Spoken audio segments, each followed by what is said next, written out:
Hello दोस्तों, नमस्कार। और आज हम प्रश्नावली 1.2 का पहला प्रश्न देखेंगे कि निम्नलिखित संख्याओं को अभाज्य गुणनखंडों के गुणनफल के रूप में व्यक्त कीजिए। क्लास 10 मैथ यूपी बोर्ड है आपका और क्वेश्चन आपके सामने 5 दिए गए हैं। इनको हम हल करेंगे। उससे पहले हम कुछ चीज़ें जान लेते हैं, जैसे विभाजिता का जो नियम है इसको हम जान लेते हैं। आपकी किताब में दिया है, इसको जान लेंगे तो आप आसानी से कर पाएंगे। तो 2 का विभाजिता का नियम जो होता है ये क्या होता है कि इकाई अंक पे क्या होना चाहिए, इकाई अंक पे 0, 2, 4, 6 या 8 है तो संख्या 2 से विभाजित होगी। जैसे 46 या 512 या 2000, मान लीजिए 32 है तो इकाई पे 2 है, 6 है, 0 है, कुछ भी होगी तो 2 से विभाजित होगी।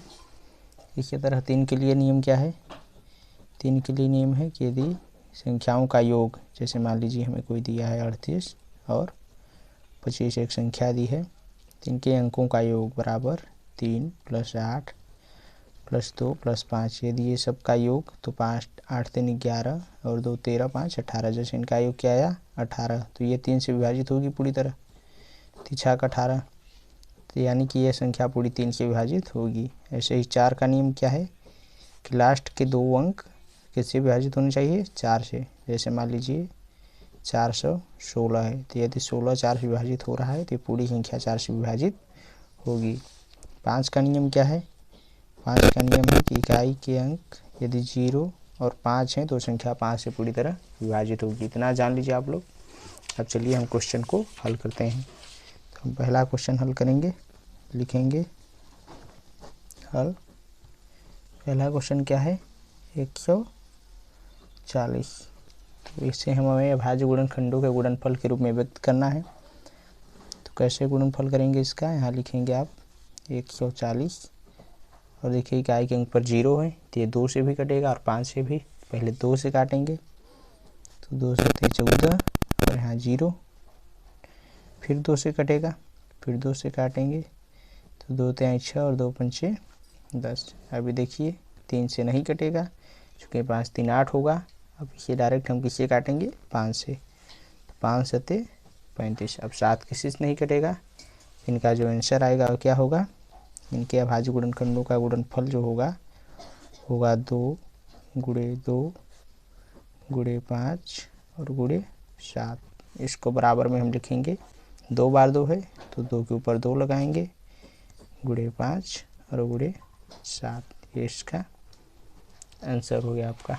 अब हम अगला क्वेश्चन अपना देखते हैं। हमारा जो सेकंड क्वेश्चन है वो क्या है, 156, तो इसे भी हमें हल करना है।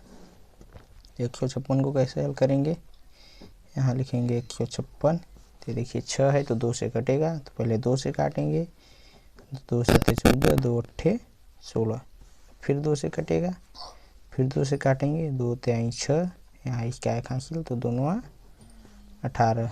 अब ये देखिए 2 से नहीं कटेगा लेकिन 3 से कटेगा, चूँकि 9 × 3 = 12 होता है, तो 3 से काटेंगे, 3 × 3 और 3 × 3 = 9, 13 किसी से नहीं कटेगा, तो इनका जो आंसर आएगा वो आपका क्या आएगा, देखिए का जो आंसर आएगा वो आपका आएगा 2 × 2 × 3 और × 13। इसको लिख सकते हैं 2, चूँकि 2 बार है तो 2 पर 2 × यहाँ पर 3 है और × 13, इसका आंसर आ गया। हमारे 2 क्वेश्चन हल चुके हैं। अब हम अपना तीसरा क्वेश्चन हल करेंगे। तीसरा क्वेश्चन आपका दिया गया है, क्या है देखिए यहाँ पे 38 25 है, तो इसको हल करेंगे। तब यहाँ लिखेंगे तीसरा क्वेश्चन क्या दिया है आपका 38 25, तो इसे हल करेंगे कैसे, देखिए यहाँ पे आपको इसे देखना है कि ये आप ध्यान देंगे लास्ट में 5 है तो 2 से नहीं कटेगा।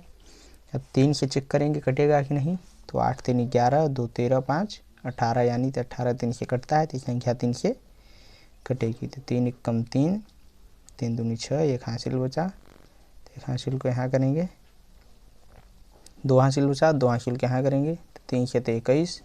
अब इसका 1 हासिल हो जाता है, यहाँ करेंगे 3 × 5 = 15। अब किससे कटेगा ये ध्यान देना हमें यहाँ पे, इनको देखेंगे कि इनकी संख्याओं का योग 3 से कट रहा है कि नहीं। तो 2 1 3 7 3 10 5 15, यानी ये फिर से 3 से कटेगी। तो 3 × 4 = 12, 3 × 2 = 6 और 3 × 5 = 15। अब देखिए फिर चेक करेंगे 3 से कट रहा है कि नहीं। तो 4 2 6 5 11, यानी 3 से नहीं कटेगी। अब हम इसे किससे काटेंगे, डायरेक्ट 5 से। तो 5 × 8 = 40 हो जाएगा, यहाँ 2 हासिल और इसमें 25 हो जाएगा। फिर 5 × 5 = 25, फिर से 5 से कटेगी। तो 5 × 1 = 5 और 5 × 3 = 15। तो आपका इसका जो आंसर आएगा वो क्या हो जाएगा, 3 × 3 × 5 × 5 और × 13। तो बराबर क्या हो जाएगा, 3 पर 3 है, 3 × 3 है तो 3 पर 2 घात आ जाएगा। ऐसे ही 5 भी 2 बार है तो 5 पर 2 घात आ जाएगा और × 13। इसका क्या हो जाएगा, आपका आंसर हो जाएगा। ऐसे ही आप अपने अगले क्वेश्चन को देखेंगे। चौथा क्वेश्चन आपका जो है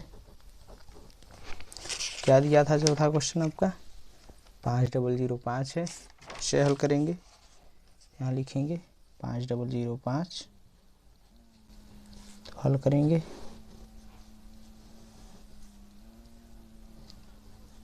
तो किससे कटेगा आपका 5005, ध्यान देंगे आप डायरेक्ट इसे 5 से पहले काटेंगे, क्योंकि 5 5 10 3 से तो कटेगा नहीं और 2 से भी नहीं कटेगा। तो 5 × 50, 0 और 5 क्या 5। अब ये किससे कटेगा, अब इसे आप डायरेक्ट काटेंगे 7 से।